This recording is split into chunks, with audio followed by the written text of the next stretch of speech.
हाय दोस्तों, कैसे हो। मेरा नाम है राहुल देसाई और आप देख रहे हैं प्रमुख न्यूज़। आज हम बात करने वाले हैं महाकुंभ के बारे में। महाकुंभ में जो संख्या बताई गई है यानी 50 करोड़ के पार हो गई है श्रद्धालुओं की संख्या, जो योगी जी का कमाल है। तो आज हम बात करने वाले महाकुंभ में 50 करोड़ से भी ज़्यादा लोग महाकुंभ में आए और डुबकी लगाई। अब और योगी जी का डंका बज गया। तो चलिए शुरू करते हैं महाकुंभ के बारे में। लेकिन उससे पहले हमारा वीडियो अच्छा लगा तो लाइक करिए, फॉलो करें, सब्सक्राइब करिए। चलिए बात करते हैं महाकुंभ के बारे में। अब की बार 50 करोड़ के पार। योगी आदित्यनाथ की सरकार और प्रशासन के लिए दिन बहुत चुनौतीपूर्ण था, लेकिन इस चुनौती का योगी सफलतापूर्वक सामना किया। प्रयागराज से जो तस्वीर आई है वो आश्चर्यजनक कर देने वाली है। महाकुंभ में माघी पूर्णिमा अमृतस्नान संकुल से संपन्न हो गया है। करीब 2 करोड़ श्रद्धालुओं संगम में डुबकी लगाई। प्रयागराज में आबादी करीब 8 लाख है, लेकिन संगम नगरी में शहर की आबादी से 4 गुना ज्यादा लोग पहुंचे। फिर भी कहीं किसी तरह से की दिक्कत नहीं हुई, न जाम लगा, न परेशानी हुई, न संगम तक पहुंचने के लिए श्रद्धालुओं को कोई दिक्कत आई, क्योंकि उन लोगों को जाना चाहिए था। महाकुंभ में भक्ति भाव में डूबे लोग भजन गाते हुए संगम तक गए, डुबकी लगाई और वापस चले गए। महाकुंभ में 1 महीने पूरा हो गया है और फिर सिर्फ 30 दिनों में 50 करोड़ से भी ज्यादा लोग महाकुंभ में डुबकी लगाई।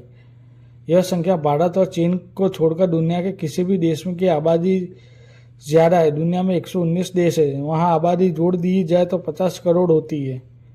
यानी अब तक महाकुंभ में 119 देशों की आबादी के बराबर लोग ने डुबकी लगाई।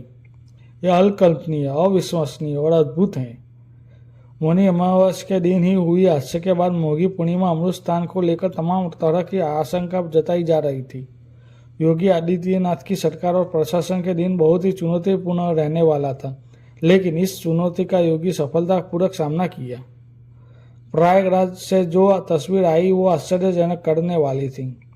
शहर में बाहर किसी हाईवे के जाम नहीं था। शहर में ट्रैफिक पूरी तरह से ठीक चल रहा था। आपने जानकार को हैरान होगी कि सुबह 4 बजे से 10 बजे तक भी सिर्फ 6 घंटे में 1 करोड़ से भी ज्यादा लोग संगम तक स्नान कर चुके थे। इसके बाद अगले 6 घंटे यानी 6 घंटे में 85 लाख से भी ज्यादा लोगों ने डुबकी लगाई। शाम 4 बजे तक 1 करोड़ 85 लाख लोग गंगा स्नान किया। माघी पूर्णिमा को स्नान माघ महीने में अंतिम स्नान होता है। इससे बाद ज्यादातर कल्पवासी संगम क्षेत्र के से वापस चले जाते हैं, इसलिए संगम में भीड़ ज्यादा थी। किसी तरह का कोई हादसा न हो इसलिए पुलिस और प्रशासन बड़ी अफसर सुबह से ही अलर्ट पर थे। योगी आदित्यनाथ सुबह 4 बजे लखनऊ मुख्यमंत्री आवास में बने वॉर रूम से पहुंच गए। वॉर रूम में लगे सीसीटीवी कैमरे की सीधी तस्वीर आ रही थी। योगी उनकी मॉनिटरिंग कर रहे थे। डीजीपी प्रशासन कुमार, प्रमुख गृह सचिव संजय प्रसाद और कई सीनियर अफसर भी वॉर रूम में मौजूद थे। दिन के 11 बजे तक जब कुछ ठीक चल रहा था तब योगी मुख्यमंत्री आवास से निकले। पश्चिम यूपी में बगावत या जयनाथ चौधरी के साथ एक रैली थी। योगी रैली में मौजूद लोगों की देरी के लिए माफी मांगी। योगी ने कहा उन्हें महाकुंभ माघी पूर्णिमा का स्नान की चिंता थी, इसलिए वो प्रयागराज की व्यवस्था को खुद मॉनिटरिंग कर रहे थे। जब उन्होंने भरोसा हो गया कि सब कुछ अच्छी तरह से चल रहा है, उसके बाद ही वो बगावत पहुंचे। योगी बिना नाम लिए अखिलेश यादव के बारे में बात की कि कहा कि कुछ लोग श्रद्धालुओं को डरा रहे हैं, अफवाह फैला रहे हैं, जिससे महाकुंभ में लोग न जाएं। अब जनता सब जानती है। जो लोग खुद चोरी छिपे संगम में डुबकी लगाते हैं उनकी बात आम लोगों कहाँ सुनने वाले हैं। महाकुंभ को लेकर योगी के सामने सबसे बड़ी चुनौती कि अमृतस्नान के दिन कोई दुर्घटना ना हो। इतनी बड़ी संख्या में लोग को मैनेज करना आसान नहीं था, लेकिन जिस तरह प्रबंध किया गया उसकी चर्चा पूरी दुनिया में हो रही है। हालांकि इससे निकली तीसरी चुनौती ये है कि अच्छा प्रबंध होता है तो उसकी चर्चा होती है। जब लोग टीवी पर भक्तों के उत्साह में डुबकी लगाते हुए देखते हैं तो अधिक श्रद्धालु कुंभ में तरफ रवाना हो जाते हैं। तीसरी चुनौती ये कि महाकुंभ में लौटते समय लोग अयोध्या से में रामलला के दर्शन करना चाहते थे, नए मंदिर को देखकर चाहते थे, काशी में बाबा विश्वनाथ का आशीर्वाद लेना चाहते थे। इसलिए अयोध्या में काशी में भी पुलिस फोर्स जरूर पड़ती है। इन इलाकों में भी लोगों को खाने पीने के इंतजाम करने थे, रहने की व्यवस्था, साफ सफाई बड़ी जिम्मेदारी हो जाती है।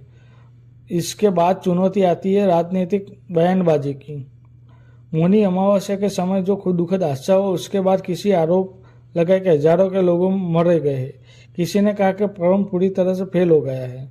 सबसे ज्यादा दोष दिया गया वीआईपी कल्चर को, लेकिन आरोप लगाने वाले नेता भी चुपचाप कुंभ में डुबकी लगा के चले गए। बुधवार को दिग्विजय से पुण्य कमाने गए थे। कुछ दिन पहले अखिलेश यादव भी कुंभ में डुबकी लगाकर लौट आए। दोनों ने माना कि वो आम आदमी की तरह गए, उन्होंने कोई परेशानी नहीं हुई। योगी आदित्यनाथ ने केवल अपने विरोधियों को करारा जवाब दिया, बल्कि अपनी प्रबंध कुशलता से ये साबित कर दिया कि अखिलेश यादव जैसे नेता जो आरोप लगा रहे थे, उनके कोई दम नहीं है। महाकुंभ में 50 करोड़ लोग स्नान किए। कुशल व्यवस्था करके योगी ने कमाल का काम किया, अपने प्रशासनिक दक्षता का प्रमाण दिया और इसके लिए उनकी प्रशंसा होनी चाहिए और चारों तरफ हो रही है। यानी हम समझ लो कि जो महाकुंभ में अब तक 50 करोड़ से भी ज़्यादा लोगों ने स्नान किया, वो भी कोई भी तकलीफ बिना। और जब 150 करोड़ की आबादी में से 50 करोड़ लोग जब स्नान करते हैं तो वो बहुत बड़ी बात हो जाती है।